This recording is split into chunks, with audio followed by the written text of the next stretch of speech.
Hi Deepavali வந்துருச்சுன்னா எல்லாரும் sweet செய்ய ஆரம்பிச்சிருப்பாங்க. ஆனால் நம்ம டிஃப்ரெண்ட்டாக ஸ்வீட்டை செஞ்சு சாப்பிட்லாமா? வாங்க எப்படி செய்யலான்னு பார்த்துடலாம். அதுக்கு ஸ்டவ் ஆன் பண்ணி பாத்திரத்தை வச்சு 2 ஸ்பூன் அளவுக்கு வெள்ளை உளுந்து சேர்த்து நல்லா கோல்டன் கலர் வர வரைக்கும் ஃப்ரை பண்ணி எடுத்துக்கோங்க லோ ஃப்ளேமில். இது நல்லா ஃப்ரை ஆன பிற்பாடு வேற ஒரு பிளேட்டில் கொட்டி ஆற வச்சுட்டு அதே பாத்திரத்தில் 2 கப் அளவுக்கு அரிசி மாவு சேர்த்து நல்லா லோ ஃப்ளேமில் 5 மினிட்ஸ் வறுத்து எடுத்துக்கோங்க. இது நல்லா வறுபட்ட பிற்பாடு ஆல்ரெடி ஆற வச்சிருக்க உளுந்தை மிக்ஸி ஜாருக்கு மாற்றி நல்லா பவுட்ரு பண்ணி அரைச்சி எடுத்துப்போம்.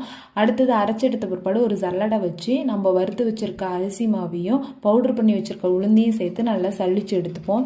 இது நல்லா சளிஞ்ச பிற்பாடு 2 டேபிள் ஸ்பூன் அளவுக்கு வெண்ணெய் சேர்த்து எல்லா மாவுலையும் மிக்ஸ் ஆகிற அளவுக்கு பிசைஞ்சு எடுத்துக்கலாம். இது நல்லா பிசைஞ்சு எடுத்த பிற்பாடு 1 டேபிள் ஸ்பூன் அளவுக்கு உப்பு, 1 டேபிள் ஸ்பூன் சீரகம், 1 டேபிள் ஸ்பூன் கருப்பெள்ளு சேர்த்து எல்லா மாவுலையும் மிக்ஸ் பண்ணி எடுத்துக்கலாம். அடுத்தது 1 டேபிள் ஸ்பூன் பெருங்காயம் சேர்த்து அதையும் மிக்ஸ் பண்ணி எடுத்துப்போம்.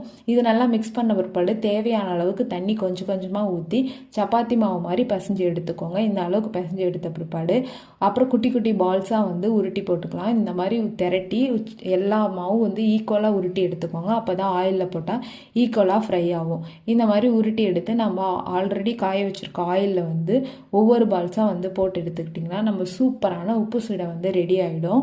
பொறுமையாக போடுங்க. இந்த மாதிரி மேலே வெந்த பிற்பாடு வந்துடும். இந்த டைமில் நம்ம எடுத்து வச்ச நம்ம சூப்பரான உப்பு சீடை ரெடி.